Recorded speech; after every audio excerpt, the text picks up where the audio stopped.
రాష్ట్ర ప్రభుత్వం గౌరవ ముఖ్యమంత్రి వర్యులు నారా చంద్రబాబు నాయుడు గారి ఆధ్వర్యంలో ఎంతో చొరవతో నల్లబర్లి రైతాంగాన్ని ఆదుకోవడానికి వారికి న్యాయం చేయడం కోసం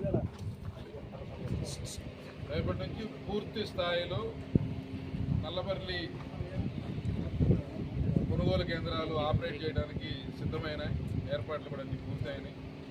దానికి సంబంధించి విధి విధానాలని కూడా రూపకల్పన చేయడం జరిగింది.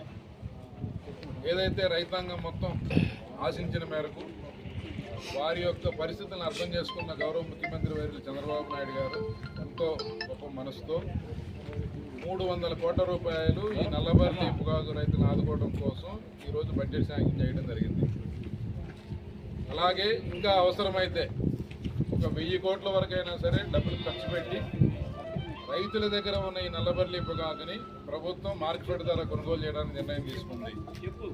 ఇందులో అడుగాకులు లేకపోతే 27% అవుట్ రీచ్ 27% టర్న్అవుట్ ఉండే విధంగా మినిమమ్ కింద అడుగాకులు ఇవన్నీ కూడా క్వింటాలకి 6,000 రూపాయలు.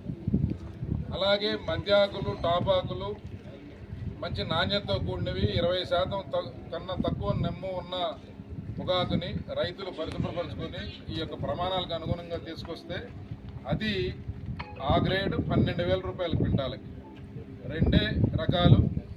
గతంలో ఎన్నో రకాలుగా రైతాంగాన్ని ఇబ్బంది పెట్టి మభ్యపెట్టి మోసం చేసి రైతులకి కల్లబల్లి మాటలు చెప్పి కంపెనీలు కనపడకుండా పక్కకెళ్ళిపోతే ఈరోజు సంబంధం లేకపోయినా బాధ్యత తీసుకొని రైతాంగం ఇబ్బందుల్లో ఉందని చెప్పి చంద్రబాబు నాయుడు గారు దీని మీద పలు దఫాలు మాట్లాడి ఎటువంటి పరిస్థితుల్లో కూడా కంపెనీల బారిన రైతాంగం పడకుండా ఆదుకోవాలని చెప్పి ఇప్పుడు మార్కెట్లో ఉన్న రేటుకి దాదాపు డబల్ రేట్లో ఈ యొక్క ప్రొక్యూర్మెంట్ జరగబోతూ ఉంది.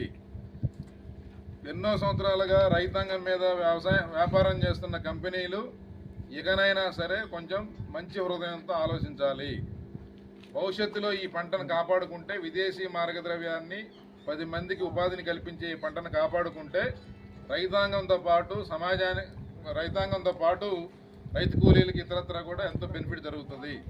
కాబట్టి ఈ యొక్క పంట రక్షించుకోవడం కోసం ముఖ్యమంత్రి గారు చొరవ తీసుకొని 2 గ్రేడ్లు, ఒకటి 12,000, ఒకటి 6,000 నాణ్యతను బట్టి ధర ఉంటుంది. ఇంకా మంచి నాణ్యతతో కనుక పొగాకును తీసుకురాగలిగితే